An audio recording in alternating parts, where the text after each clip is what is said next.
This is Fernando El Feroz Vargas Jr. and this is Dante's Boxing Nation.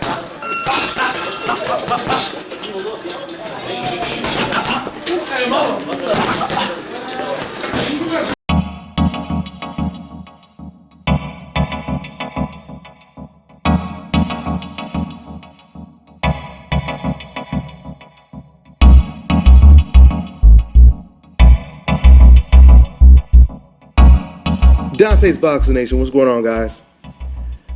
First things first, I am completely convinced that the best boxing fans in the world are British fans. Hands down. British fans are very educated, very knowledgeable boxing fans. They don't talk like decafs. And from a reporter's perspective, when you interview British boxers, they elaborate on everything, keys to victory, the flaws of their opponent, etc., etc. No quick yes and no answers. They are very passionate boxing fans. Most importantly, British fans, they will support their countryman regardless if he's on the coincidental list or not. And don't get me wrong, every country has their share of decafs. And I'm not saying every British fighter is going to get treated like Ricky Hatton. But when David Haye can sell out an entire arena in his highly anticipated comeback against a complete nobody, that is something that you don't see too often in my own country, the United States of America, as sad as it is to admit. With that out the way, let's go ahead and talk about this fight. You know, some fans think that when you get a first round knockout, especially when it's not over a high caliber opponent, you can't learn anything. I totally disagree. You can learn a lot about a fighter, how good he is, has he improved, is he on a decline? You can tell that in one round or even less than one round, for better or worse. I've seen a lot of fighters, I've seen a lot of undefeated prospects get in there, knock a guy out in the first 2 rounds, and look bad doing it.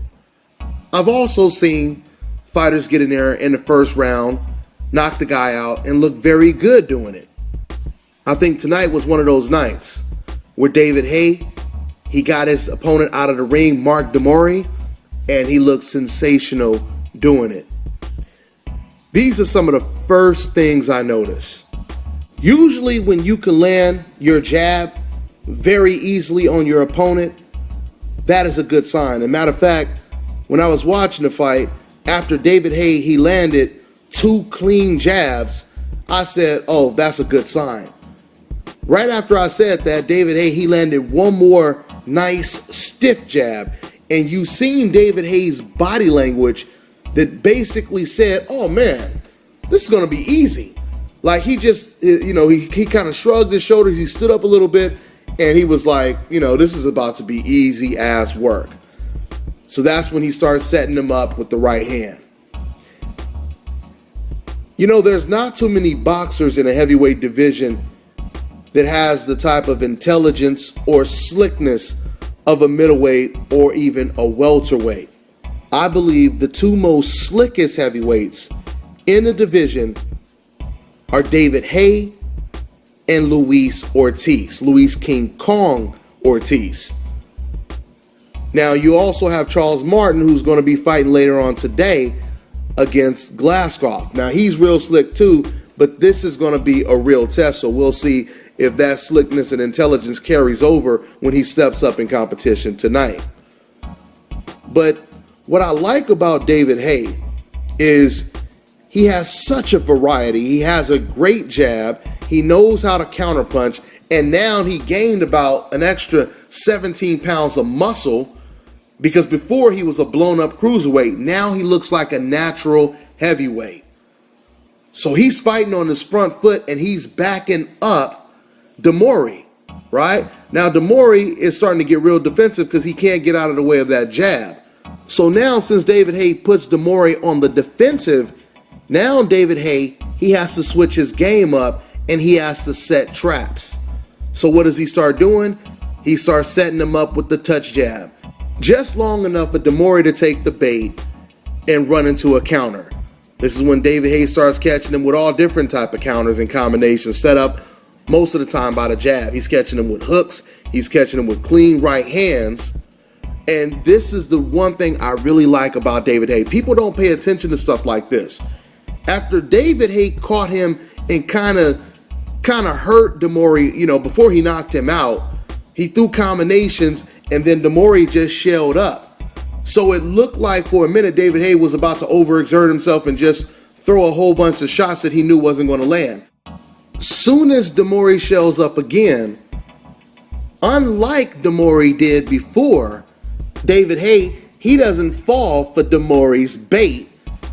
Instead, he resets and he sets up the trap again. This time he goes back to the touch jab, waits for Mori to throw that slow ass jab, and David Haye, he does a Floyd Mayweather type pull counter right hand. And basically the fight is over from that point on. Everything else is just finishing touches, right? On some Mortal Kombat shit, it was just finish him from that point on. This is why I was so impressed with David Haye's performance. He has the power of a natural heavyweight, but he has the reflexes of a welterweight. That is a very dangerous combination. He's very slippery, very evasive, so he's not a fighter who has speed but lacks defense. He has a little combination of it all.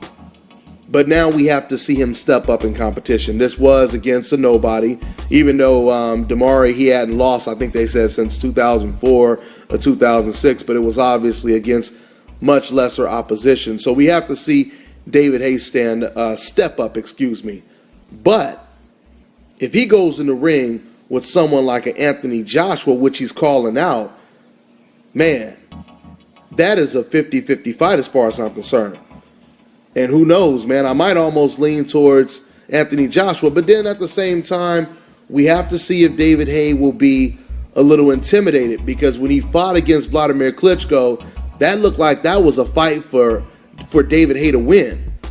But he let a very close fight slip through his fingers because he was too cautious. Now, don't get me wrong, Anthony Joshua has a totally different style than Vladimir Klitschko does, which actually benefits David Haye, because Anthony Joshua is a flat-footed fighter. He's 6'6", but he fights like he's 6'1" or 5'11". One of the main problems that David Haye was having with Vladimir Klitschko is that Klitschko was fighting tall and very cautious. He has a very good jab. Of course, he has a big right hand, and he'll tie you up on the inside. Once again, Anthony Joshua, who's the same height, if not taller, he's not going to fight tall. He's going to fight short unless he changes his game up. That's the fight that David Haye wants.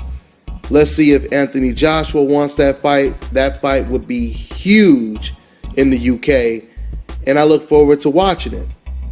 It'll be interesting if it happens. Hopefully it happens 2016. So once again, I thought this was a great performance by David Haye, and I look forward to seeing him step up in competition, that is. That's all I got. I'm on to the next one.